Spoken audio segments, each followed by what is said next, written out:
Today, I'm taking you 3,500 years back in time. At that time, there was a man called Joshua, who was a great example for me. His story is really exciting.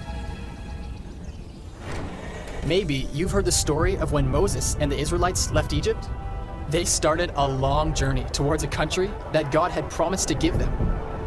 And God could talk to Moses so that he knew exactly what to do on the way. The people experienced amazing miracles, like when God opened up the Red Sea for them.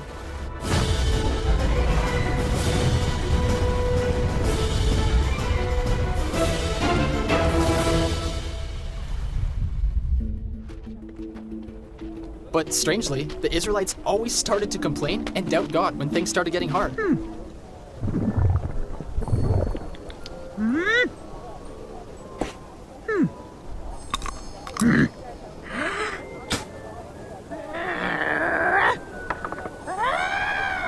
But Joshua was different.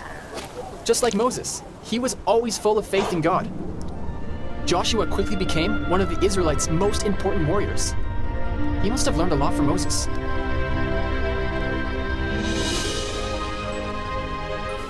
They set up camp before they came to the land of Canaan.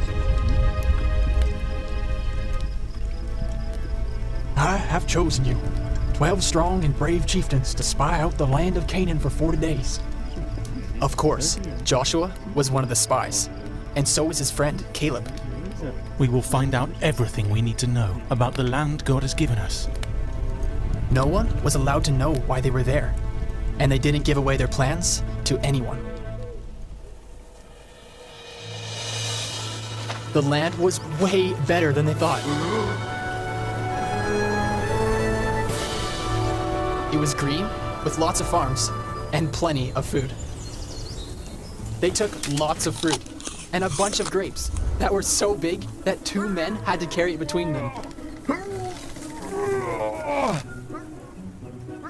It was so fantastic that they said that. It is a land that flows with milk and honey. But there was one big challenge in the land.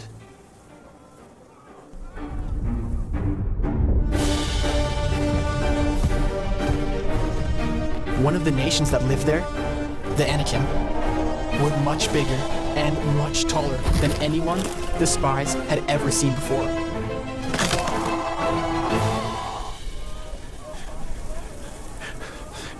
Those people are actually giants. Yeah, those cities are going to be really hard to take.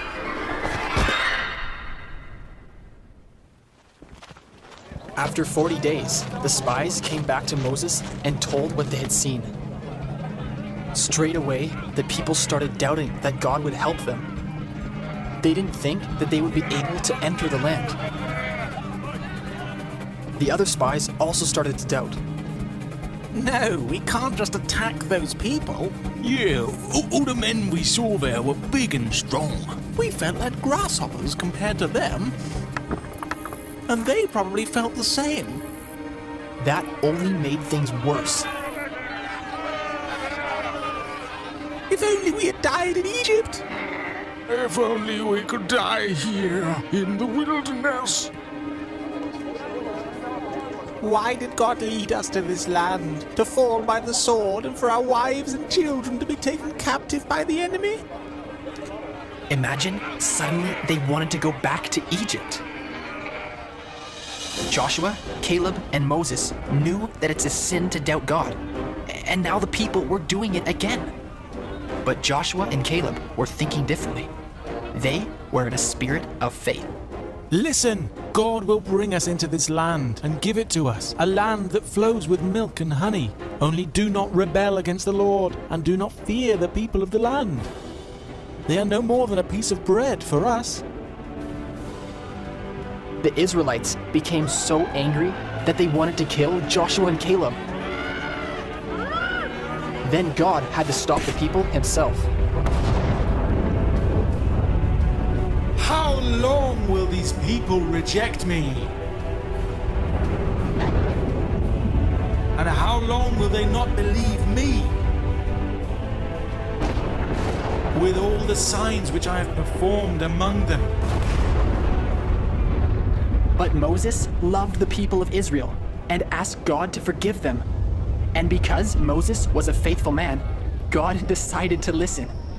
God would bring the people into the land, but not without punishment.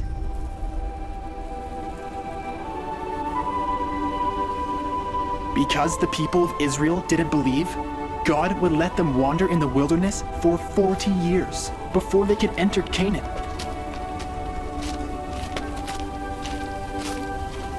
The Israelites should have listened to Joshua and Caleb instead of doubting God.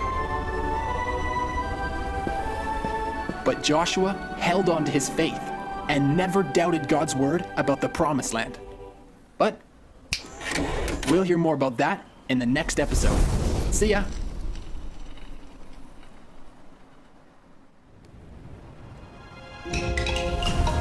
Oh, hi there. Today, I'm taking you 3,500 years back in time. Finally, I can tell you the rest of the story about a hero in the Bible called Joshua. He is a huge example for me. As I told you last time, Joshua became the leader of the Israelites. He was supposed to lead them into Canaan, the land that God had promised them. First, they had to walk around in the wilderness for 40 years as a punishment for not believing in God. But Joshua and Caleb believed, and when God said he would give the people a country, then they were sure he would do it. After 40 years, God let them enter Canaan. So, they got ready and took the Ark of the Covenant with them, the chest you see here. This was the holiest and most important thing the Jews possessed. They had been told by God to make it in gold, and on the top of it, they should make a lid with 2 angels. God spoke to the Israelites in between these 2 angels. And there were several other sacred things that should lie inside this chest. And they had to bring this whole chest into Canaan. However, they got stopped by a huge river, the Jordan. How on earth are we supposed to get the coffin over to the other side? But Joshua already knew God's plan. You must just walk straight over.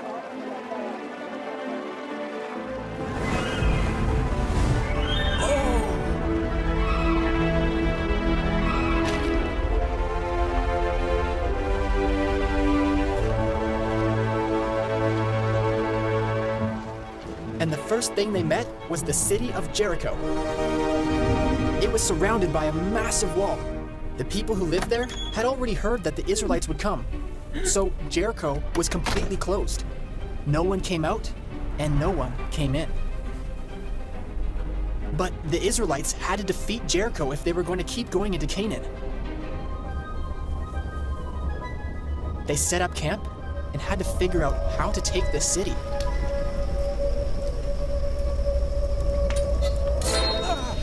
A man with a raised sword suddenly stood before Joshua.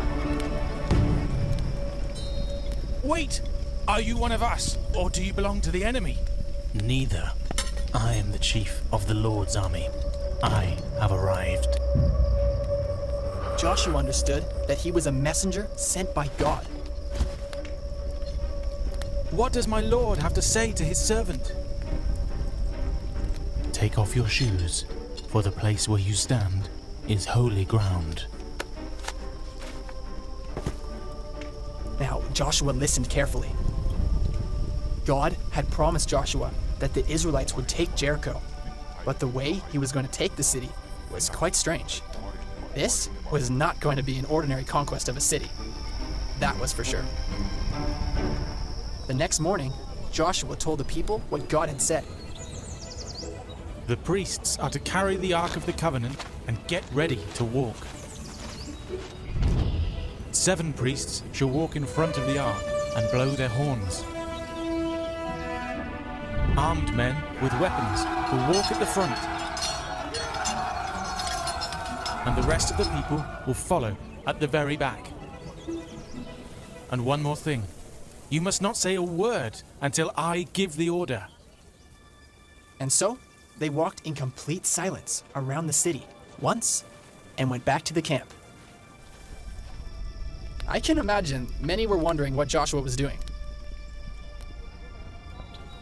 The next morning, everyone got up early and walked quietly around the city. once, just as before. They did this for 6 days. On the 7th day, they were going to take the city. But before they left, Joshua gave a warning to everyone. We will take the city, but no one is to take anything for himself. All treasures are to be given into the treasure store for God. This day, they went around the city 7 times.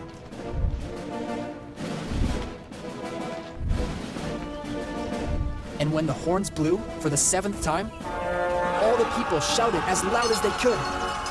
Then the miracle happened. The walls of Jericho fell. And the Israelites could walk right into the city. The battle was won because Joshua had led the people exactly as God had told him.